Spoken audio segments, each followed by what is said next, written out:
खबर समाज के सभी साथियों का बहुत बहुत स्वागत है। इस वक्त हम लोग बहुत खूबसूरत मुकाम से आपके साथ लाइव जुड़े हुए हैं। अगले कुछ घंटों तक मिनटों तक आपसे हम लोग कोरोना के बारे में जानकारी बातचीत करेंगे। उसके अलावा एम्बुलेंस सर्विस के बारे में बातचीत करेंगे। बहुत सारी बातें करेंगे। आप हमारे साथ जुड़िए, बने रहिए। कुछ बातें अच्छी लगे तो उस पर विचार कीजिएगा। और आप ये सोच रहे होंगे कि हमारे साथ कौन ख़ास मेहमान है। आज डॉक्टर अबू सयाम साहब हैं, सिरसी के हीरो, और उनके गांव से आज हम लोग लाइव जुड़े हुए हैं। आज इन्होंने पब्लिक सर्विस के लिए एक एम्बुलेंस डोनेट किया है। इनके जज्बे को हम सलाम करते हैं और यही वजह है कि आज हम इनके गांव इनसे मिलने के लिए आए हैं कि ये एक बड़ी अच्छी पहल है। इसके अलावा ये ऑनलाइन ऑफलाइन लोगों का मेडिकेशन भी करते हैं, खास करके कोरोना पेशेंट का। इलाके के बहुत सारे लोगों को इसका लाभ मिला है, फ़ायदा मिला है। तो आज हम इनसे सीधे बात करेंगे। कुछ सवाल टीकाकरण को लेकर के होगा, कुछ सवाल इनके पॉलिटिकल करियर को भी लेकर के हो सकते हैं, यहाँ के लोकल इश्यूज़ पर भी बात करेंगे और एम्बुलेंस सर्विस की विस्तार से बात करेंगे। आखिर ये इतने बड़े फिलंथ्रोपिस्ट कैसे बन गए, ये भी हम जानने की कोशिश करेंगे। तो हम लोग यहाँ से नदी किनारे की तरफ चलते हैं। आप लोग जुड़े रहिए, बने रहिए। सिरसी के इलाके को आज बहुत करीब से देखिए। यहाँ पर 36 साल विधायक रहे। सिरसी को उतना ग्लैमर नहीं मिला आज जितना मिलने जा रहा है, तो बुरा मत मानिएगा। विधायक के लोग भी और दूसरे विधायक के लोग भी और किसी के भी समर्थक। तो मजाक में चलते हम लोग बातचीत का सिलसिला शुरू करते हैं। अस्सलाम वालेकुम सर, कैसे हैं आप? वालेकुम अस्सलाम रहमतुल्लाहि बरकातहू। और तमाम व्यूवर्स को भी मैं धन्यवाद देता हूँ, और ख़ास करके आपको कि आपने इस इलाके में, मैं समझता हूँ कि सिरसी में पहली बार महानंदा के किनारे आप आए हैं। बिल्कुल जी, तो आपको यहाँ तक पहुँचाने में मेरी कोशिश रही है हमेशा। और आज मैं कोई छोटा सा काम किया हूँ उसी के बहाने सही, लेकिन आज यहाँ की हकीकत आप लोगों को यहाँ की हकीकत से रूबरू कराएंगे। ये मेरे लिए भी खुशनसीबी है और ये इलाके की भी खुशनसीबी है, क्योंकि मैं समझता हूँ कि पत्रकारिता जगत में, सीमांचल के अंदर में, अगर पत्रकारिता को किसी ने अगर परवान चढ़ाया है तो हसन जावेद साहब हैं। मैं डॉक्टर हसन जावेद साहब कहने वाला था। इंशाल्लाह वो आपको डॉक्टर की उपाधि भी अल्लाह उससे नवाजे। आपको मैं कहूँगा यहाँ के हर छोटे बड़े मुद्दे को जितनी बेबाकी से, चालाकी से आप उठाते हैं, अल्लाह इसके लिए मैं आपको सैल्यूट करता हूँ। और जो सीमांचल में हर मुहिम के लिए जो बदलाव आया है, चाहे किसी को हेल्प करना रहे, सैलाब में डूबते लोगों के हेल्प करने की मुहिम, आप अगर बहादुरगंज ठाकुरगंज में काम करते हैं तो आप अमौर के लोगों को भी आप प्रेरित करते हैं। आप अपने कामों से, आपसे बहुत सारे लोग प्रेरित होते हैं। इसके लिए मैं आपको बहुत बहुत धन्यवाद करता हूँ। अब वर्डलेस हो गए हम। तारीफ़ पहली बार हम सुन करके थोड़ा सा हक्का बक्का हो गए हैं। तो बहरहाल हम आपका बेहद मशकूर और ममनून है। ये हमारे लिए एजाज़ की बात है कि आपके घर पर आए और आप इतना बड़ा हमको क्रेडिट दे रहे हैं। लेकिन सेम चीज़ हम आपको दे रहे हैं।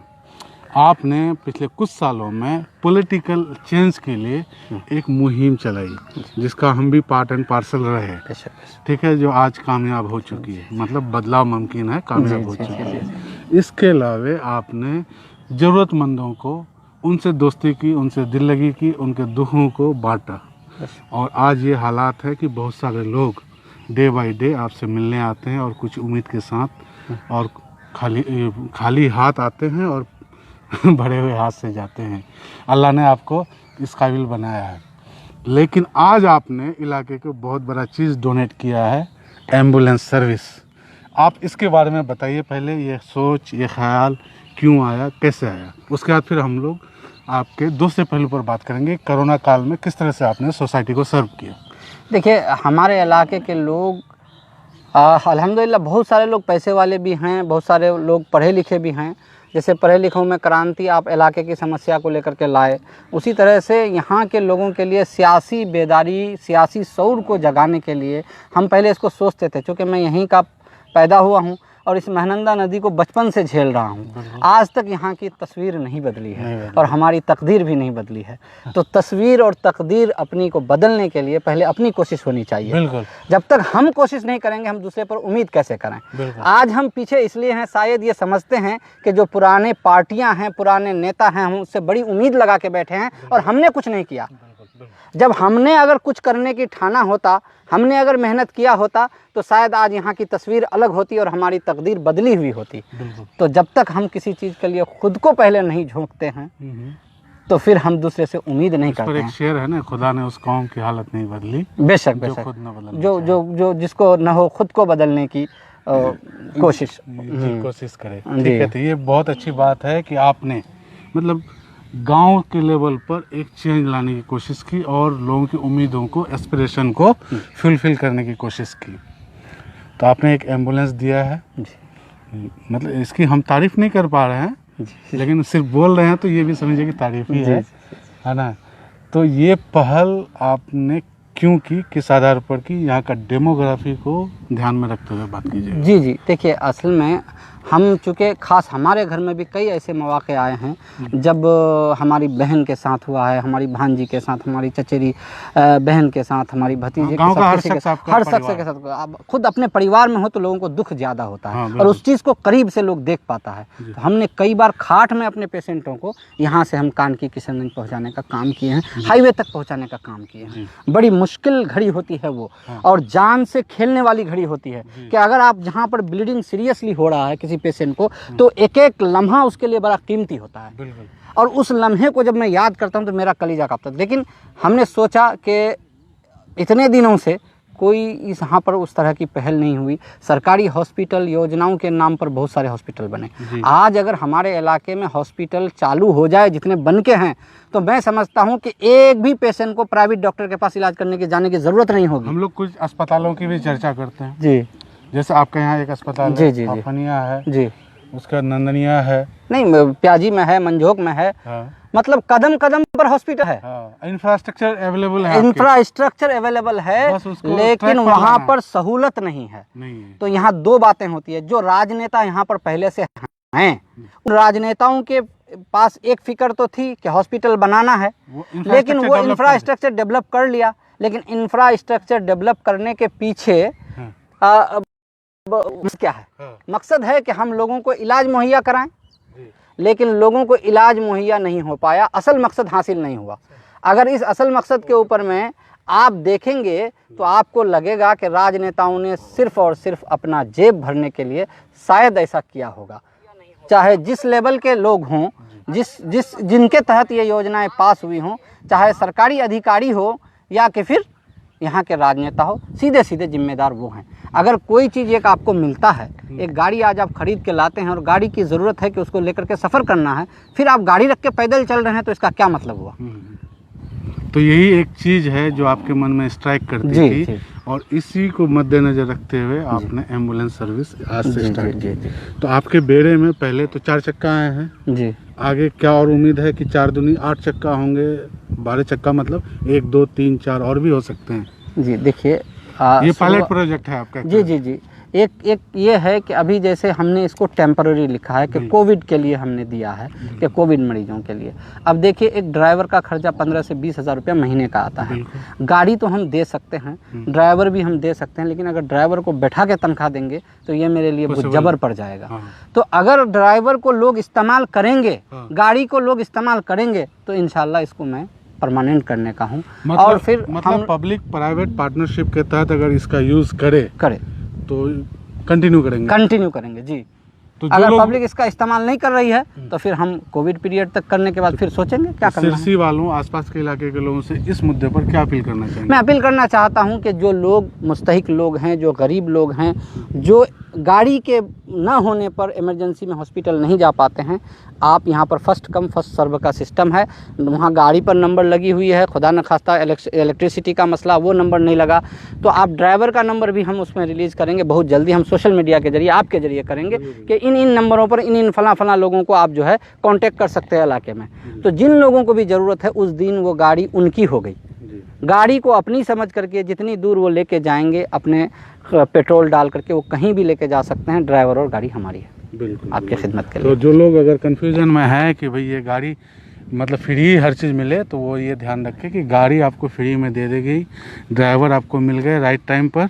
अब इसको कैसे रन करना है ये आपकी जिम्मेदारी है, यही बात है। जी जी। चलिए, तो आपने अब तक ये नहीं बताया जी कि ठीक है यहाँ के ऐसे हालात हैं, इंतज़ाम नहीं है, तो एम्बुलेंस तो दी है आपने जी, ठीक है जी, और कुछ पर्सनल एक्सपीरियंसेस भी रहे, जी। लोगों की डिमांड थी या नहीं ये भी बताइए आप। देखिए डिमांड तो खुद मैं ही उस डिमांड को, देखिए एक होता है पूछना और एक होता है उस डिमांड को खुद से जानना। उस तकलीफ को मैं ही झेल रहा हूँ।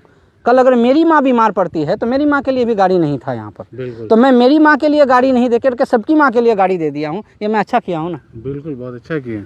आपका मशकूर और ममनू है हम खबर सीमांचल की तरफ से। जी शुक्रिया। तो एक डॉक्टर होकर के मरीज के नफ्स को पहचानना, यही है आपके एम्बुलेंस के पीछे की कहानी। जी जी है ना, इसीलिए। चलिए, ये तो हो गया। अब आपने परसों एक अपने गांव के अस्पताल की बदहाली की स्टोरी चलाई थी जी, जिस पर हमने बड़ा कड़वा कमेंट्स किया था। जी जी अब उस अस्पताल का, हफनिया अस्पताल का, जी, ठीक है, नंदनिया अस्पताल की कहानी सुनाइए। कोई पॉलिटिकल बातें नहीं हो रही है। जी जी जी बिल्कुल, ठीक है, बिल्कुल। एक आप आम आदमी की हैसियत से, जागरूक इंसान की हैसियत से, जो चाहते हैं, जो करना चाहते हैं, जो उम्मीद है, उसके आधार पर बात कीजिए।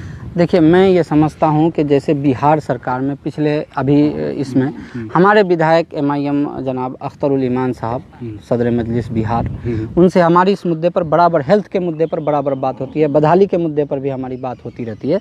तो हेल्थ के मुद्दे पर मेरा इलेक्शन कैंपेन के दौरान आप देखे रहे होंगे कि हम हेल्थ इश्यूज़ पर बहुत बात किए हैं जी। और लोग तो बोलते हैं कि वो उसको गाल बजाना ही बोलते हैं। हमने बहुत गाल बजाया। अच्छा, मतलब बहुत बजे हैं। हाँ हाँ हाँ, हाँ। और इसलिए बजे हैं कि यह यहाँ की हकीकत है। हकीकत। हाँ, मैं झूठा नहीं बजा हूँ, जो हकीकत है। अगर बर्तन खाली है तो उसमें आवाज़ तो आएगी भाई। हम लोग खाली हैं, सहूलियात से खाली हैं। न हमारे यहाँ शिक्षा है, न स्वास्थ्य है, न सड़क है, न पुल है, न पुलिया है। अभी आप महानंदा किनारे हम आप घूम रहे हैं, हवा बड़ी अच्छी है, ठीक है। लेकिन यहाँ से अगर आपको कोई इमरजेंसी पड़े अभी, तो आपको इमरजेंसी में आपको कम से कम 2 से ढाई घंटा आप मेहनत करना पड़ेगा, तब आप किसी हॉस्पिटल का मुंह देख सकते हैं। यहाँ के कैसे कैसे जाएंगे वो रास्ता भी बताइए। अब यहाँ से अगर आप किशनगंज जाएंगे तो नॉट लेस देन 45 किलोमीटर है। अगर आप पूर्णिया जाना चाहते हैं तो 80 किलोमीटर अप्रोक्स पड़ेगा, मोर देन 80 किलोमीटर। तो हमारा तो डिस्ट्रिक्ट हेडक्वार्टर सदर हॉस्पिटल पूर्णिया हुआ। आपका रास्ता कहाँ मिलेगा वो भी बताइए लोगों को। अब रास्ता तो अब यहाँ से सीधा अगर खाड़ी पुल होके जाते हैं आप, तो खाड़ी पुल अगर तैयार रहता, लेके नहीं जा पाएंगे आपको नाव में, फिर वहाँ टाइम वेस्ट होगा। तो चलिए, मतलब दूरी ही सही, पेट्रोल ज़्यादा जल जाए गाड़ी की, लेकिन पहुंचने की ललक जो जल्दी होती है, इसलिए सड़क को इस्तेमाल करते हैं। और सड़क इतना पेचीदा है, इतना जर्जर है कि वो कंटिन्यू। जी, अभी आप देख लीजिए कि यहाँ से ये 2 जगह 2017 में पुल जो है, अगर हम पूर्णिया जाना चाहें यहाँ से, खाड़ी पुल से अगर जाते हैं, बैसा ब्लॉक उठेंगे, तो यहाँ से कितने किलोमीटर पड़ेगा? अगर यहाँ से सीधा जाएंगे तो 7 से 9 किलोमीटर आपको उधर का रोड। हाँ, 9 किलोमीटर। ठीक है, मतलब एक मेन रास्ते पर है। जी जी, लेकिन जाना मुश्किल है, दुश्वार है, नहीं जा सकते आप। अब आप अगर यहाँ से सीधे आगे उत्तर की ओर निकलेंगे पहले, तो मेन रोड पकड़ने के लिए कितना किलोमीटर चलना पड़ेगा वो बताइए आप। नहीं, मेन रोड कहाँ, यहाँ तो आपको मेन रोड है ही नहीं। आप अगर मेन रोड लेंगे यहाँ से, जैसे अनगढ़ से आप डिवाइड हो सकते हैं, मजगवा या अनगढ़ से। अनगढ़ यहाँ से सीधा आपको 14-15 किलोमीटर पहले जाना पड़ेगा। वहाँ से फिर आप डाइवर्ट होंगे राइट और लेफ्ट। गड्ढे में है। हाँ हाँ, वो तो गड्ढे में कहीं रास्ता, रास्ते में कहीं गड्ढा, दोनों चीजें हैं। मतलब अनगढ़ जाएंगे, या फिर अगर पूर्णिया निकलना है तो फिर आप कहाँ जाएंगे? वही मजगवा होकर के अंदर कई रास्ते हैं। वो गाँव का प्रधानमंत्री ग्राम सड़क जो है, मल्हारा होते हुए, हाँ हाँ, रोटा होते हुए। ये इस इलाके की मुसीबत है जहाँ पे लोग अब तक मतलब मिनटों का सफर घंटों में तय करते हुए आए। जी जी जी, मतलब बेसिक इंफ्रास्ट्रक्चर नहीं होने की वजह से, सड़कें पुल पुलिया नहीं बनने की वजह से ये मुसीबतें हैं। जी बेशक, है ना। आप अगर 8 किलोमीटर का फासला है यहाँ से बैसा ब्लॉक, मैक्स मान लीजिए ना, अगर 10 किलोमीटर, 10 किलोमीटर। लेकिन अगर आपको वहाँ जाना पड़े इलाज करने के लिए CSC में, जी, तो आपको लगभग कम से कम 45 किलोमीटर का सफर तय करना पड़ता है। और अगर इस रास्ते से कानकी होके जाना पड़े तो इसके बारे में भी बताइए। यहाँ से आप देखिए कोना, आप वहाँ जो उधर दिख रहा है वो टावर आप देख रहे होंगे, वो शायद, हाँ, वो वहाँ, यहाँ से वहाँ जाने में मैं समझता हूँ कि ये भी 11-12 किलोमीटर होगा। लेकिन यहाँ से अगर आप, हाँ बालू है, यहाँ से अगर आप सीधा असुरागढ़ जाएंगे तो 7 किलोमीटर है। तो अब इसमें महानंदा नदी है और ये बालू है। अब यहाँ पर नाव के सहारे ही आपको उस पार जाना है और कोई रास्ता नहीं है। ये तो अभी सुखाड़ की स्थिति है, वाटर लेवल कम है जी, तो ठीक है जी। लेकिन जब नदियाँ उफान पर होती तो अभी आप, हम और आप यहाँ डूब के मर सकते हैं। हाँ जी, भाग सकते हैं। कटियार में पानी कटियार। चलिए, तो अब सिरसी कितना दफा तबाह व बर्बाद हुआ ये भी बताइए लोगों। अब देखिए, सिरसी का कुछ हिस्सा बाकी है। अक्सर हिस्सा कट के चला गया। मतलब जो अपने वजूद में दादा परदादा हाँ। जो छोड़ के गए थे बस वो कुछ बचा है, बाकी चला गया। अभी बाकी- ये जहाँ पर हम लोग अभी खड़े हैं, हाँ। यहाँ एक बहुत बड़ी बस्ती हुआ करती थी। जी। इसका नाम था काशीबाड़ी। यहाँ हाँ, पर काशीबाड़ी, हाँ। हाँ काशीबाड़ी। काशीबाड़ी में ये जो आप 4-5 घर देख हाँ। रहे हैं, ये बैलेंस बचा हुआ है। अच्छा। अब ये अगर मैंने कुदरत का ये समझ लिया रहम ही हुआ है कि यहाँ पर थोड़ा वो उसको यहाँ बोलते हैं तोप, हाँ, यानी कि मिट्टी आकर के यहाँ पर इधर जमा हो गया है। इसके वजह से नदी का रुख थोड़ा यहाँ से चेंज हो गया, तो ये अभी बचा हुआ है। नहीं तो दूसरे साल ही ये ख़त्म हो जाता, वो नामो निशान काशीबाड़ी का यहाँ से ख़त्म हो जाता। कुछ लोग विस्थापित होकर के रोड पर गए हैं, हाँ। कुछ लोग इधर उधर दूसरे बस्तियों में तो चले गए। 1917 से अब तक विस्थापित ही है। हाँ विस्थापित ही है। इसको किसी तरह का राशन मुआवजा बस वगैरह बस कुछ लोगों को मिला है। कुछ लोगों को हाँ कुछ लोगों को मिला है। मतलब इनका जो दर्द अब भी कायम है। हाँ दर्द कायम है। देखिए भूमिहीन लोग अभी भी वैसे ही हैं, जिनका भूमि चला गया वो भूमिहीन है। हाँ। बहुत सारे लोग क्या होता था यहाँ पर, आज हमारे सवेरे एक आदमी आया था, बोले हाँ हम लोगों का बोले 2 एकड़ ज़मीन था, बोसोबासी और बाड़ी उड़ी हम लोग करते थे। आज हमारे पास 2 धुर ज़मीन नहीं है, हम रोड पर बैठे हुए हैं।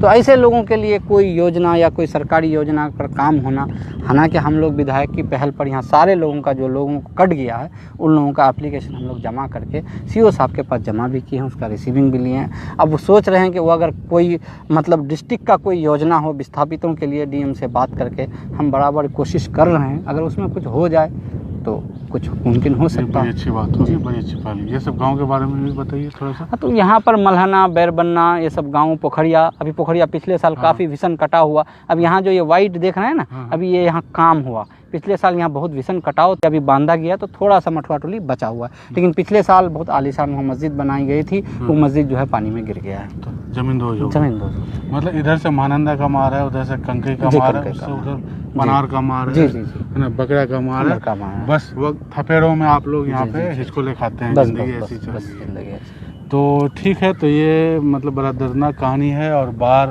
बरसात और बेबसी मतलब कटान धसान की ये जी एक मिसाल है ना। जी तो आगे फ्यूचर में जी इस इलाके को कैसे आप देखना चाहते हैं अगले 5 साल का? आपसे देखिए हम हमारे हाँ, चूँकि हम एक पार्टी से जुड़े हुए भी हैं, उन पार्टी के जो हमारे नेता हैं उनसे भी हम बार बार इस बात में है, हर तरह के लोग होते हैं, हर तरह की पार्टियां होती हैं, हर तरह की बातें होती हैं, वो तो अलग चीज़ है। लेकिन आप जीत जाने के बाद चाहे एमएलए हों या एमपी हों, सबके एमएलए और सबके एमपी होते हैं। हाँ बिल्कुल। सबका डेवलपमेंट वो एक नज़र से करना चाहिए।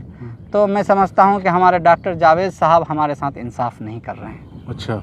अगर वो हमारे साथ इंसाफ करते तो एक बार भी पार्लियामेंट के अंदर में हमारे सिल्ला घाट के मुद्दे को तो उठाते ना, नहीं लेकिन उठाया। सिरसी के बारे में तो उठाए हैं क्या उठाएं सिरसी के बारे में? कि सिरसी में कटान धसान भसान ये सब तो देखिए, बोले तो हैं, ये तो नेचुरल सिरसी ही क्यों? तो आज लंगड़ा टोला में नहीं। अपील कीजिए सांसद है ना, से। मैं बिल्कुल अपील करता हूँ। मेरे साथ आज हमारे आप साथ देखिए, हमारे आज साथ आपका बहुत ही पाक दिन है, मुबारक दिन है, खुशी का दिन है। जी तो हम जो भी शिकायतें हैं तो डायरेक्ट हम अपील के तौर पर लेते मैं हैं। ये क्या कहना अपील चाहता करना हूँ डॉक्टर जावेद साहब से हाँ, कि अगले इलेक्शन तक हाँ, आपके हाथ में हमारे यहाँ की तरक्की का बागडोर है। हाँ, आपके जो स्कीमें हैं हम्म, वो हमारे इस जो हम काला पानी का खित्ता कहते हैं, अच्छा। क्योंकि उधर से जो है कनकई, इधर से महानंदा, हाँ, बदाली का और स्विट्जरलैंड हाँ हम हाँ कहते हैं। बदाली का स्विट्जरलैंड आप कहते हैं, लेकिन मैं काला पानी की सजा हम लोग बचपन से काट रहे हैं, वही हम कहते हैं कि ये जो खित्ता त्रिकोणीय खित्ता है, अनगढ़ तक से इधर का, यहाँ के लोग बुनियादी सहूलत से महरूम हैं। हाँ, बिल्कुल। सरकारी जो स्कीमें आई हैं, health related, education related, infrastructure related, वो सारे में धोखाधड़ी हुआ है। अच्छा। तो उन धोखाधड़ी करने वालों पर अगर आप नहीं कर पा रहे हैं या कोई भी मसले हो तो उनको छोड़िए, लेकिन अब जो भूत बंगला ही सही, उसको दवाई बंगला तो बना दीजिए साहब। हाँ बिल्कुल बिल्कुल। हाँ, उसको दवाई बंगला बनाएंगे तो लोग वहाँ एसी का आराम लेने नहीं आएंगे, बुखार की दवा लेने आएंगे। वहाँ की बिल्डिंग से हमको मतलब नहीं है। अगर झोपड़ी भी, वो इंफ्रास्ट्रक्चर नहीं भी बनता, जो 20 करोड़ की बिल्डिंग सेंक्शन होकर के बन करके भूत बंगला बना हुआ है, 20 करोड़ की दवा अगर हमारे आवाम को मिलती है तो इसे ये हम अपने आप को भाग्यशाली समझेंगे। हम लोग डॉक्टर अबू सयाम साहब से बातचीत कर रहे हैं, जो बंगलोर बेस्ड एक डॉक्टर हैं, वहाँ से रह कर के भी यहाँ के लोगों को सेवा देते हैं। आज इन्होंने एक एम्बुलेंस गिफ्ट किया है इलाके के लोगों को, ऑक्सीजन सर्विस भी आपने जी एम्बुलेंस के साथ है, हाँ, लोगों के हवाले किया है। तो ये एक बड़ी अच्छी पहल की है, इसलिए आज हम लोग इनसे बातचीत कर रहे हैं। और एक पार्टी के ये जिला सचिव भी हैं, आप लोग जानते ही हैं। तो हम लोग मिक्स बातचीत कर रहे हैं हर तरह का, तो आप लोग सुनिए, कुछ बातें अच्छी लगे तो उस पर विचार कीजिए। और इनका जो विज़न है और इनका जो इलाके में जो मतलब बदहाली और खुशहाली के जो नर्व्स को पकड़ते हैं, उनको भी आप मद्देनजर रखते हुए आगे इस पर भी एक मुहिम चलाइए। जी जी, बिल्कुल बिल्कुल। मैं सबसे आग्रह करूंगा, सोशल मीडिया के साथियों से आग्रह करूंगा कि आप पॉजिटिव सोच लेकर के कमेंट ज़रूर कीजिए, अपने प्रतिनिधियों को ज़रूर घेरिए, लेकिन इसमें आपका मकसद होना चाहिए कि हमारे इलाके की तरक्की, सिर्फ़ और सिर्फ तरक्की। तनकीद से तरक्की बेहतर है। अगर आप तनकीद करते हैं तो तरक्की के लिए कीजिए, पर्सनल मत कीजिए। रात में हम लिखे जी, मतलब अंधेरा भी विकास है ना? जी और लिखे कि बिजली नहीं है, जी, तो लोग करेंगे जुमा जुमा 8 दिन भैये हाँ। काले से की चजती, तो तनकीद करें या अस्सलाम वालेकुम, जी। तनकीद करें ना करें, ये भी आप जो है ना लोगों में एक कन्फ्यूजन से नहीं, देखिए कन्फ्यूजन है, सब लोग एक तरह के नहीं होते हैं। हाँ। बहुत सारे लोग सोशल मीडिया में ऐसे समझदार लोग हैं जो आपकी और हमारी बात को सुनते हैं और समझते हैं, हाँ, जिसकी बुनियाद पर अप्रिशिएट भी करते हैं और जिसकी बुनियाद पर आज बहुत कुछ बदलाव हुआ भी है। बिल्कुल। जहाँ 5 आदमी टीकाकरण में टीका नहीं लेते, मिसाल देते हैं, जिस दिन से आपने मुहिम छेड़ा है लोगों को टीका कम पड़ जा रहा है। हाँ, ये बात सच है, और इसकी धमक जमीन पर ज्यादा है। आप ही के बैठक में बैठे हुए थे, सभी लोग बोल रहे थे कि तुम तो एकदम कंफ्यूजन दूर करे थे। हाँ। जबकि सारे लोग उलेमा थे। जी बिल्कुल। उलेमाओं के बारे में लोगों में गलत फहमी है, लेकिन उन्होंने कहा बिल्कुल हम लोग टीका लेंगे, गाड़ी भेजिए ना, टीका लेंगे। अब हम लोगों की मुहिम है, अभी हमारे सदर अख्तर ईमान साहब भी लोगों को जो संबोधित किए, वो कहे कि नहीं, मस्जिद में भी जो है हम लोग इसका मुहिम चलाएंगे, टीका लेना है। 70% लोग अगर टीका नहीं लेंगे और अगर 4% लोगों से अगर ज़्यादा अगर इन्फेक्शन अगर रह जाता है तो फिर लॉकडाउन नहीं हटाया जाएगा। बिल्कुल। तो अब हम अगला जो पॉइंट है बात से बात में जी जी यही करने वाले हैं कि टीकाकरण क्यों जरूरी है, जनता को बताइए आप। देखिए टीकाकरण, देखिए एक कोट है कि prevention is better than cure. जी। कोई भी बीमारी को आने से पहले उसको रोक लेना जी। ये बेहतर है, बिल्कुल। परहेज करना बेहतर है। तो टीका क्या है, एक रोधक चीज़ है। जी।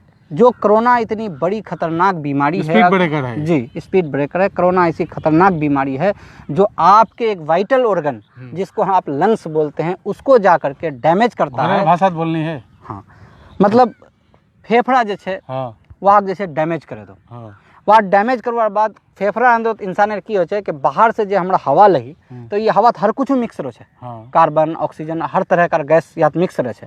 लेकिन जब हमरा नाक से सांस लोई तो जब फेफड़ा अंदर जहा तो खाली ऑक्सीजन जे छे ब्लडेर अंदर पहुँचे दो और बाकी गैसों फिर वापस भेजे दो। हाँ। और ब्लडेर अंदर से जे छे तो वहाँ कार्बन जे छे, वहाँ कार्बन डाइऑक्साइड वहाँ जे छे बाहर फेंको। जी। लेकिन लंग्सर काम छे बॉडी ऑक्सीजन पहुँचाना, और ऑक्सीजन जे छे ईंधनेर काम करो बॉडी अंदर। जब ऑक्सीजन नहीं रहबे तो बॉडीर अंदर तो ब्लडेर अंदर नहीं रहबे तो कोई भी चीज जो न्यूट्रिशन छे आर कुछ छे उ जे छे ऑर्गेनो को नहीं पहुँचबे, जार वजह से मतलब आदमी जान तक जवा सको। जान तक जवा सको। लेकिन हाँ। टीकाकरण से फिर फायदा? टीकाकरण से फायदा इधर से जब इधर बीमारी से बचवार कोई दवा नहीं छे। हाँ। कोई सटीक दवा अभी नहीं छे। जब यार सटीक दवा नहीं छे तो ये टीकाकरण से ई बीमारी से हमरा बचवा सके। बिल्कुल। तो अब जब जे चीज़ बचवार हमसा लेगी उपाय छे तो उ चीज हमें बारिशों भींगे हमें कुर्ता केन सुखाम, जबकि मूली छतरी छे। तो टीका है छतरी। आप छतरी लेके अगर महानंदा में निकल गए हैं, अभी हमारे और आपके पास छतरी नहीं है तो हम लोग ऑब्वियसली बारिश में भीग सकते हैं। लेकिन अगर बारिश आ जाए तो अगर आप और हमारे पास छतरी रहती है तो हम लोग बारिश से भीगने से बच जाएंगे। आप एंटीबॉडी के बारे में भी बता दीजिए। हाँ, तो अब जो है टीका लेने से, टीका एक ऐसा मेडिसिन होता है जो इंसान के बॉडी में जाए तो जिस बीमारी के लिए उसको बनाया गया है उसका एंटीबॉडी यानी कि उसका रक्षक बॉडी के अंदर में पैदा कर देता है, ताकि वो बीमारी का बैक्टीरिया या वायरस जो भी जिसके लिए टीका लगाया जाता है, हाँ, बॉडी गार्ड के तरह, एक फोर्स के तरह है कि वो वहाँ पर बैरियर डाल देता है और उसको अब आने ही नहीं देगा। तो आकर के अंदर कुछ गंद नहीं मचा सकता है वो। तो ये चीज़ है, लेकिन लोगों में कंफ्यूजन क्या है, कहाँ है, एक डॉक्टर के हैसियत से बताइए जो आप सुनते हैं। जी, कंफ्यूजन लोगों में यह है कि लोग अफवाहों का बाजार इसके लिए गर्म कर दिए हैं कि ये टीका लेने से 2 साल के बाद आदमी मर जाएगा। बिल्कुल फालतू बात है। आप देखते हैं कि जो सेहत के लिए ऑर्गेनाइजेशंस हैं वो दिन रात इस पर मेहनत कर रहे हैं, रिसर्च कर रहे हैं, वो लोग भी ले रहे हैं, डॉक्टर लोग ले रहे हैं, तो क्या कोई अपनी जान को जोखिम में डालेगा? तो इसका मतलब है कि इसमें फ़ायदा है। हाँ, कभी अगर किसी को कोई रिएक्शन, कोई साइड इफ़ेक्ट हर दवाई में होती है, इसमें भी हो सकती है, तो आप डॉक्टर की निगरानी में ले रहे हैं। हाँ।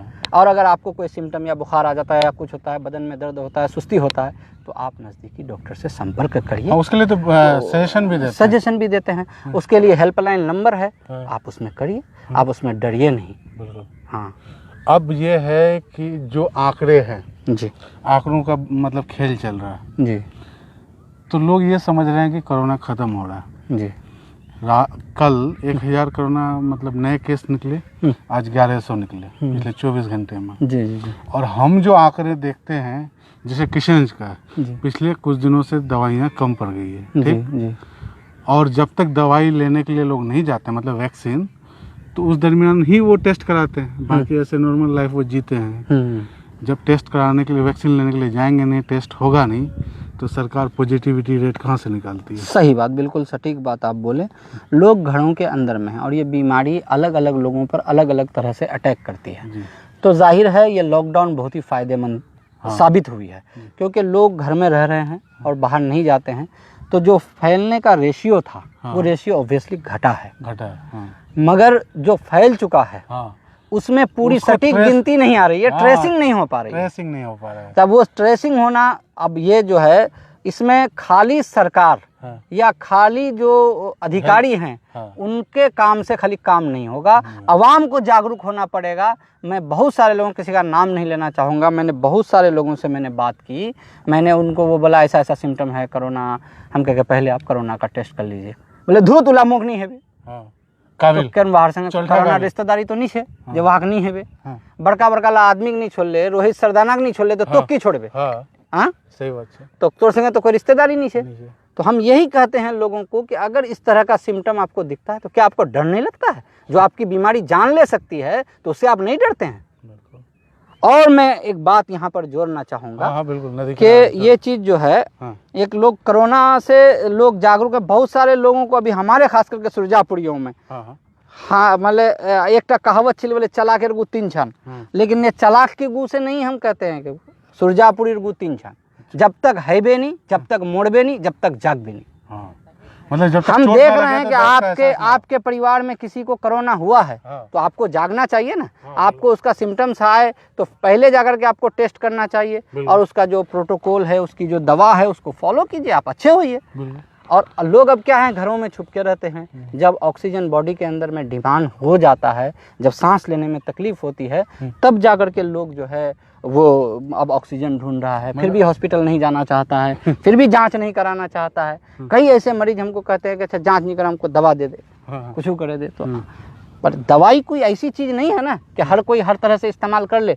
उसको सटीक जगह में सटीक दवा अगर आपको पड़ी तो आपके लिए अमृत, और अगर सटीक जगह में नहीं पड़ी तो आपके लिए जहर भी हो सकती है, आपकी जान भी जा सकती है, आपको बिना कोरोना का दवा से मर सकते हैं आप। तो लोग जो इस गलतफहमी के शिकार हैं, इसको कैसे दूर किया जाए ये बताइए। ये इसमें देखिए, हमने वही कहा ना कि सरकारी अमला जो स्वास्थ्य विभाग है, नहीं मानते हैं, नहीं, स्वास्थ्य विभाग और हमारे जो जागरूक अवाम हैं, सिविल सोसाइटी के जो अवाम हैं, आप जैसे हमारे जैसे पढ़े लिखे या फिर मस्जिद के इमाम हों या मंदिर के पुजारी हों या किसी रिलीजियस जो लोग हैं, वो अपने लोगों को समझाना है। दोनों आदमी एक साथ एक प्लेटफॉर्म पर आएंगे तो ये जागरूकता होगा, अवाम भी बचेगी, हम भी बचेंगे। बिल्कुल बिल्कुल। तो अपील क्या कहिएगा लोगों से? मैं लोगों से अपील करता हूं कि कोरोना के वैक्सीन के लिए आपके पास जो सहूलतें हैं उसको अवेल कीजिए, उसको आप लीजिए और अपने आप खुद लीजिए और लोगों के बगल वाले को आप प्रेरित कीजिए कि अगर मैं सेफ हूं, आप सेफ नहीं है तो मैं भी सेफ नहीं हूं। और ये बात, हम लोग अगर टीका ले लेंगे तो क्या फ़ायदा होगा सोसाइटी में, ये भी बता दीजिए। अगर मैक्सिमम लोग टीका ले लेंगे सोसाइटी में तो ये बीमारी जो है ख़त्म होगी। ये बीमारी रेप्लिकेट भी नहीं होगा, अगले स्टेज में नहीं जाएगा। पहले कोरोना फर्स्ट जब हुआ तो हमने देखा कि लोग एकदम सब कुछ छोड़ छाड़ करके पैदल ही निकल गए। बुजुर्गों को अटैक हुआ, जो कमज़ोर लोग थे, क्रोनिक बीमारी से वो थे, लोग ग्रसित थे, उन लोगों को हुआ। लेकिन जब दोबारा कोरोना आया तो ज़्यादातर जवान लोगों को अटैक किया, इंक्लूडिंग ओल्ड एज भी। और तीसरा वेव कहा जा रहा है कि अगर तीसरा वेव आ जाए तो बच्चों को भी नहीं छोड़ेगा। तो आपने मतलब अपने जो है बुजुर्गों को गंवाया, मतलब अपने को खतरे में डाला, अपने बच्चों को। पहले पॉलिटिकली बात करें जी, तो पहले कांग्रेस का वोट बैंक का सफाया हुआ जी जी। उसके बाद चले हटाइए, आगे बोलिए।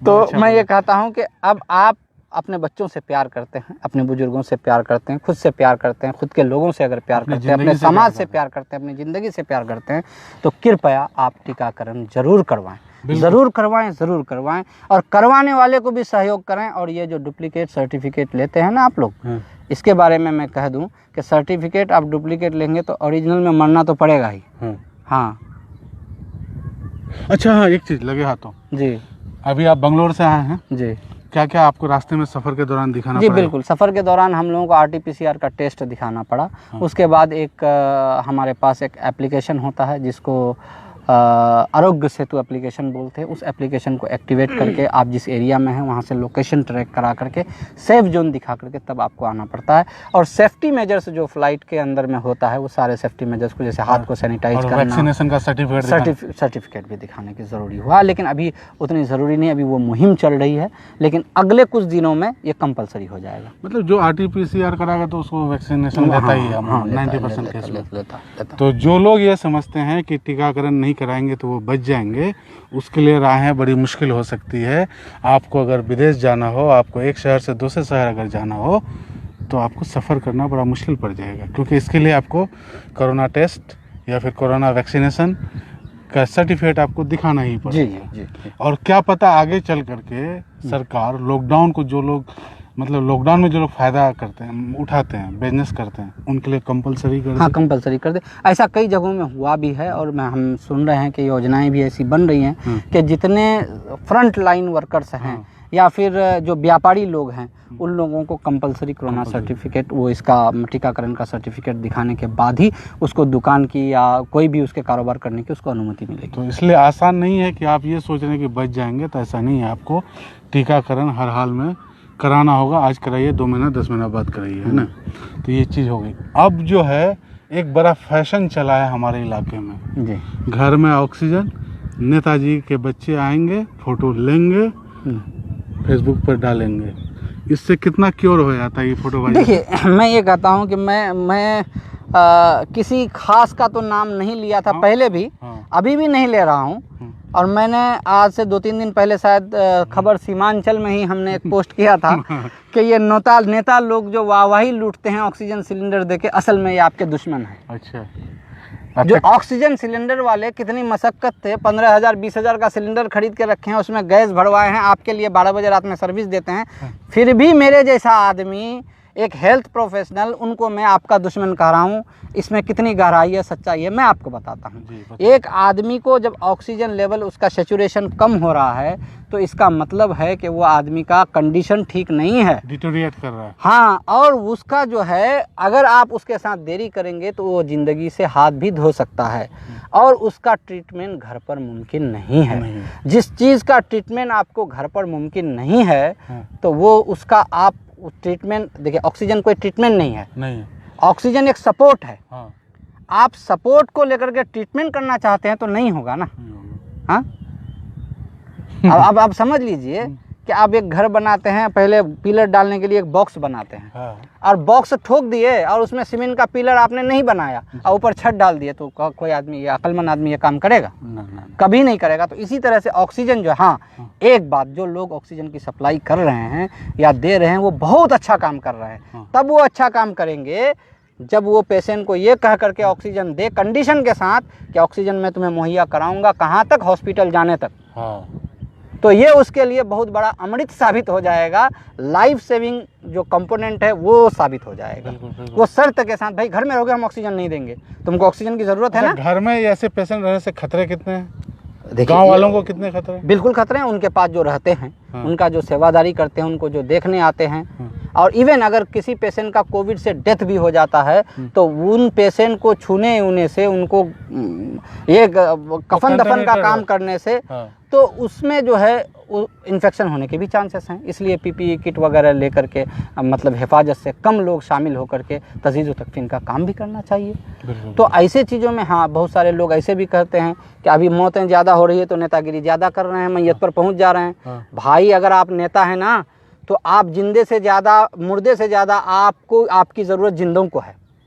जिंदों के लिए नेताओं को लड़ना पड़ेगा। जो चला गया, वो जिसकी ज़िंदगी आखिरी हो गई, उसकी मैयत में आप मत जाओ। क्योंकि अगर आप जिंदा रहोगे तो बहुत सारे लोगों की भलाई होगी, जिंदों को ऑक्सीजन मिलेगा। आप खुद अगर बीमार होकर के हॉस्पिटल चले जाओगे तो किसको कौन देगा? मतलब आप सेफ रहिए, औरों को सेफ कीजिए, बाकी काम दूसरों को करने दीजिए। ठीक है ना? आपका जो लेवल का काम है आप वो कीजिए। ठीक, लेकिन ऑक्सीजन घर में नहीं देना नहीं देना। कंडीशन लगाइए कि ऑक्सीजन हाँ मेरे पास है, अगर आप हॉस्पिटल के लिए जाना चाहते हैं तो हम आपको ऑक्सीजन देंगे। आप कहेंगे कि आज हम लेंगे और कल 2 दिन देखेंगे तो हम घर में ऑक्सीजन नहीं देंगे। हम लोग महानंदा किनारे पर हैं, बहुत ही मतलब यहाँ पे सौंधी खुशबू आ रही है पानी की और बिल्कुल शीतल सी हवाएं बह रही है जी। बहुत ही अच्छा खुशनुमा सा माहौल है जी बेशक। डॉक्टर अबू साइम साहब से हमारी बातचीत हो रही है। इन्होंने आज सिरसी इलाके के लिए एम्बुलेंस डोनेट किए, ऑक्सीजन सपोर्टेड एम्बुलेंस। जी ठीक है, तो गाड़ी नहीं है ना आपकी? हाँ, इशू बनने के चांस तो नहीं है ना? देखिए, गाड़ी अगर है तो उसके साथ इशू भी हो सकता है, टायर पंक्चर हो सकता है, आप गाड़ी के लिए रिपेयर हो सकती है। टेंशन मत लीजिए, ये नॉन पॉलिटिकली इन्होंने जी अल्हम्दुलिल्लाह गाड़ी कंडीशन गाड़ी इशू नहीं बनेंगे। जी हम मजाक किया। जी चलिए आपकी पार्टी ने कई एम्बुलेंस दिए जी, जिसको लेकर के बड़ी हाई तौबा भी मची, जी बहुत तारीफ भी हुई जी, है ना? अब लोग नेताओं से तवक्को कर रहे हैं कि वो भी बड़ी अच्छी गाड़ियां दे। ठीक है, पार्टी ने दे दी जी, नेताओं से तवक्को करते हैं जी, लेकिन लेकिन आप उससे पहले दे दिए जी। ठीक है जी, तो आप कंपटीशन पैदा कर दिए क्या विद इन द पार्टी? नहीं, कंपटीशन नहीं। देखिए, ज़रूरत के एतबार से देखिए, और हम एक जो ये पहल की है तो ये पॉलिटिकल से हट करके ये काम है, ये खिदमत खल्क। और हमारा जो हम एक अपना मोटो है हमदर्द ह्यूमैनिटी वेलफेयर फाउंडेशन करके एक हमने अपना फाउंडेशन बनाया है कि इस फाउंडेशन के तहत जितने फलाही काम होगा हमारा इसी के अंडर में होगा, ताकि इसको वेलफेयर है ये जो है लोगों को हम इससे जोड़ सकें, हम एक निज़ाम कायम कर सकें। आज जो कोई भी आवाम के लिए भलाई का काम बड़े पैमाने पर भी किया है तो उसको एक सिस्टम की ज़रूरत होती है। सर्वे रिपोर्ट में भी आ जाए, हाँ, काउंट हो जाए। तो जो भी हो, तो कहने की शुरुआत करने के लिए कोई भी बगैर सिस्टम बगैर रूटीन का अगर आप करेंगे तो आपका काम सही दिशा में नहीं जा सकेगा। चलिए, आपके जज्बे को सलाम है जी। और हम लोग यहाँ नदी किनारे यहाँ के हालात को देख रहे हैं, बिल्कुल भयावह है। अब एक मेरा बड़ा एक मुद्दा रहा है और आपका भी होना चाहिए, सबका होना चाहिए। सिरसी इलाके को अगर जी NH-31 से जोड़ दिया जाए जी, मतलब महानंदा नदी में अगर एक पुल बना दिया जाए जी, जिंदगी कितनी आसान होगी ये बताइए। जिंदगी मैं समझता हूँ कि अगर सिल्ला घाट में एक पुल बनता है तो इससे यहाँ की ज़िंदगी 50 साल आगे चली जाएगी। 50 साल में जो आप डेवलपमेंट बिना पुल का करेंगे वो आज पुल बनाएंगे, 1 साल में 50 साल का डेवलपमेंट होगा। यहाँ के लोग बड़े मेहनती हैं, बिल्कुल, और बड़ी मशक्क़त से हर कुछ करते हैं। बिल्कुल। आप जानते हैं, अगर सिरसी हाट में आप व्यापारी देखेंगे सब्जी का, पटुंगा हाट में देखेंगे, खपड़ा हाट में देखेंगे, ये दुलालगंज हाट में देखेंगे, आपका आजा हाट में देखेंगे, तो सारे उस पार से साइकिल में ठेल करके ये बालू में तप करके नाव के सहारे में सब्जी ला के बेचता है। और सब्जी में 10 रुपया किलो का मुनाफा अगर कमाएं तो बहुत कमा लिया वो लोग। इतनी मशक्क़त से भी अपनी ज़िंदगी को इस तरह से जोखिम में डाल करके वो लोग चलते हैं। अगर आज ये रोड बन जाए तो 5 मिनट में पुल बन जाए, रोड भी बन जाए, तो मतलब पुल बनेगा तो रोड बनेगा, ये रोड पुल हो जाए और डायरेक्ट यहाँ से कनेक्शन हो जाए, स्वास्थ्य सुविधाएं बेहतर हो जाएंगी, रोजगार की सुविधाएं बेहतर हो जाएंगी, लिंक हो जाएगा, एयरपोर्ट से रेलवे स्टेशन से लिंक हो जाएगा। यहाँ के लोग जो चीज़ नहीं कर पाते हैं वो रोजगार के अवसर यहाँ खुलने लगेंगे जी। नहीं भी खुलेंगे तो वो बाइक उठाएंगे और चल देंगे, और कौन जाएगा, और हेल्थ सिस्टम भी उनके करीब हो जी करीब होगा। तो इसको लेकर के क्या आप कहना चाहेंगे लोगों से? हम ये कहना चाहते हैं कि जो इसके लिए उत्तरदायी हैं, जो लोग इसके लिए उत्तरदायी नहीं, हम समझते हैं जो लोग कोशिश कर सकते हैं, उन लोगों से मेरी अपील है। ख़ास करके महानंदा बेसिन के बारे में मैंने बहुत बार कहा है, वो इतना बड़ा प्रोजेक्ट है और उसमें इतना लोचा है कि उसको धरातल पर लाने के लिए बहुत मुश्किल काम है वो, और अगर लाया भी जाए तो उसमें बहुत समय लगेगा। लेकिन अगर उससे पहले क्या कर सकते हैं तो हमारे महानंदा में तटबंधों का काम करके अगर बीच में 1 या 2 पुल, अभी तो फिल वक्त अगर एक भी पुल खसिल्ला घाट में हो जाता है तो हम चाहते हैं कि यहाँ जैसे कोचाधामन के विधायक, हमारे अमौर के विधायक और किशनगंज के विधायक, ये 3 विधायक और हमारा एक MP, 4 लोग इसके लिए अगर फिक्रमंद होकर के एक जगह बैठें और सरकार के पास अगर इसके लिए अर्जी लगाएं, जिस तरह से भी हो रसूख पैदा करें तो यहाँ के अवाम के लिए सबसे बड़ा काम होगा। सपने साकार हो जाएंगे। सपने साकार हो जाएंगे। इसमें लोकसभा अपने जी। आप एकदम बिल्कुल एकदम चमक जाएगा, चमक चमक जाएगा जी। चलिए, मेरा तो यही है कि एक मुद्दा है, सभी लोगों से ये कहना चाहेंगे जी कि भाई आप तो छोटे मोटे पुल पुलिया के बारे में बातचीत करते ही हैं, जी जो नहीं बन रहे हैं उनके बारे में बात करते हैं, खाड़ी घाट से लेकर के सिमलवाड़ी घाट तक की बात करते हैं। हाँ, ये मुद्दा अंडर प्रोसेस है, एक्शन प्लान में है। जी जी ठीक है, ये तो हो गया। अब हम लोग को क्या बात करनी चाहिए? सिल्ला घाट पर, मटियारी घाट पर, जी खरखड़ी घाट पर, इधर डंगरा घाट के आसपास पुल बनना चाहिए। ये मुद्दों पर हम लोगों को, इन मुद्दों पर फोकस करनी चाहिए। बिल्कुल चर्चा करनी चाहिए, बिल्कुल चर्चा करनी चाहिए। लेकिन हम लोग क्या करते हैं, रनाल भातो बस खाली डवा घुमाई, बस एम्बुलेंसर चक्का चेक करही, लेकिन कोई नया प्रोजेक्ट, नया एम्बुलेंसर बारे काको सवाल नहीं करो। नया आइडिया नया आइडिया नहीं, एकदम पुराना। बिल्कुल, तो यही चीज़ है। तो ये चीज़ हम लोग को अपना रवैये में बदलाव लाना है ज़रूरी। यहाँ के युवाओं से हम ये कहना चाहेंगे कि भाई अगर कोई आपको सब्जी भात खिलाया है दावत दे करके, तो आप पर एहसान ही किया है। आप दावत भी खा लेते हैं और फिर कहते हैं गोश्त दे भात नहीं खिला ले। हाँ। अरे पहला ती काको सब्जी दे खिलवा लग तैयार तो है जा। अच्छा, बार बाद फिर गोश्त भात खाबो, मौका मिलबे तो वो खाबो। खुद को साबित कीजिए, एस्टेब्लिश कीजिए, दूसरों के लिए नज़ीर बनिए। बिल्कुल, नजरिया बदलिए, नज़ारे बदलेंगे। बिल्कुल, तकदीर बदलेगी, तस्वीर बदलेगी इंशाल्लाह। कौशल रजा तो लागो सुनो जी। बाकी क्या हो कौशल रजा भाई जैसा जे युवा छे और 24 आवर जगदा और मतलब वहार जे कुंवारा टाइप जते भी युवा छे सभा से गुजारिश छे नहीं वो करो को और तारीफेर काबिल छे। हमारे जैसा आदमी भी अगर गलत ट्रैक पर थोड़ा भी चलते हैं तो हमको भी टोकते हैं। तो ये टोकना मेरे लिए बहुत भलाई का काम है। जब तक हम टोके नहीं जाएंगे तो हम नहीं सुधरेंगे, हम नहीं सुधरेंगे तो इलाका नहीं सुधरेगा। आप अपने इलाके के लोगों से क्या कहना चाहेंगे? बड़ी मुश्किल से तो इन लोगों को ऑनलाइन लाने के, बोलने की मतलब एक थोड़े से प्रेरित किया जाता है। जी जी जी। लेकिन ये लोग सबसे पहले तो उल्टा ही ट्रैक पकड़ लेते हैं। जी, हम ये कहना चाहते हैं कि देखिए, हम हमेशा कहते हैं कि हमारे इलाके में सिरसी में भी बहुत सारे लड़के, आप देखेंगे कि हम उन फेसबुक क्रांतिकारियों का कभी विरोध नहीं किए हैं। हाँ। हम ये जानते हैं कि आज अगर वो किसी के बारे में सवाल करेंगे तो कल दूसरे के बारे में, कल तीसरे के बारे में भी सवाल करने की उनमें हिम्मत आ जाएगी। कम से कम सवाल तो शुरू तो किए हैं। जो काम लोग हिम्मत नहीं कर पाते थे आज वो हिम्मत कर रहे हैं। अगर छोटा काम करेंगे बोले पहला खीरा चोरते हीरा चोर, तो कल छोटा काम का हिम्मत करेगा तो बड़ा काम होगा इंशाल्लाह। मतलब बात से बात बनती है जी, है ना? तो बात करना शुरू की, कलम पकड़िए, वरने तो कमल थामला पर। बिल्कुल बिल्कुल बिल्कुल, है ना? चलिए, बहुत अच्छी बात है। और कुछ बातें आप जो बताना चाहेंगे लोगों को बताइए।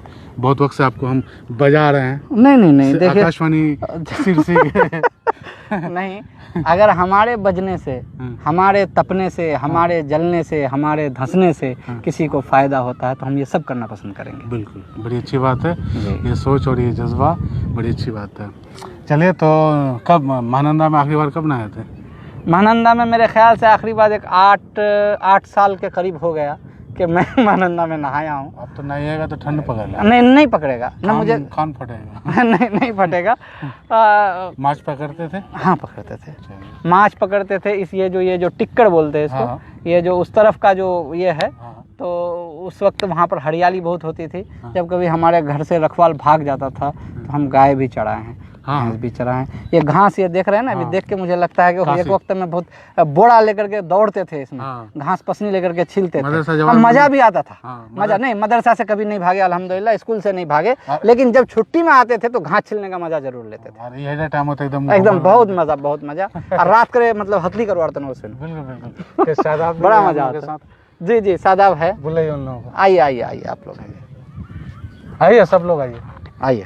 तो एम्बुलेंस के बारे में और कुछ कहना रह गया तो बताइए। देखिए, हम ये कहना चाह रहे हैं फिर से वही बात कि हम आवाम की खिदमत में इसको पेश कर दिए हैं। आवाम जितना इससे फ़ायदा उठाए हम उतना खुश होंगे, और अगर आप इसका फ़ायदा नहीं उठाएंगे तो ये एक अच्छी सोच मजरूह हो जाएगी। फिर कोई कहेगा वो बेकार जो एम्बुलेंस गई में और एम्बुलेंस कोई नहा गए नहीं, तो फिर बेकार है। अभी जहाँ भी जिस तरह से भी जिनको भी यूज़ में लगे यूज़ कीजिए।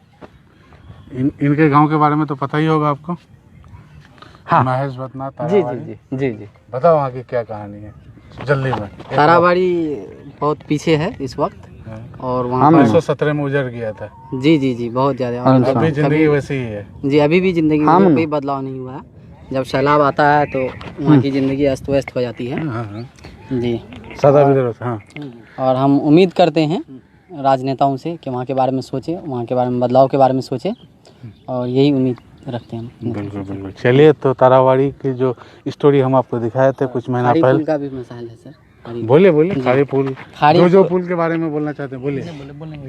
हाँ खाड़ी पुल जो है तो अभी भी जहाँ थी वहीं है, और खाड़ी पुल भी अपने आप में जो है तो कमनसीबी का इजहार करता होगा कि किस इलाके में है, और उसकी जी जी जी हाँ, उसको भी अपने 9 पाए पे आज भी कमनसीबी का हमेशा वो हाँ गिरगिरा रहा है कि आखिर कहाँ हम बन गए।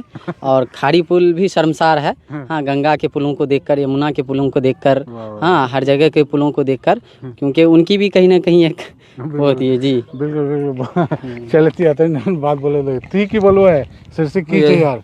सिरसी में काम होना चाहिए हाँ और मानंदा में पुल होना चाहिए इधर। हाँ, ये बड़ा अच्छा मुद्दा है। क्या सदा भाई आप मांग नहीं करते? जी बिल्कुल मांग करते क्या हैं। मांग करते हैं? यही पुल होना चाहिए, खाड़ी पुल जल्दी बनना चाहिए। हाँ। बस इतना ही। सिमलवाड़ी घाट में नहीं बनना सिमलवाड़ी घाट में भी बनना चाहिए, तरावाड़ी घाट में भी बनना चाहिए, 22 विधानसभा में आता है। जी, जी। किशनगंज लोकसभा के अंदर में जितना भी पुल है सब बनना चाहिए। बनना चाहिए। मेरा इतना ही। मतलब कंकी और मानंदा में जितने हैं बनने चाहिए। चलिए, ये है।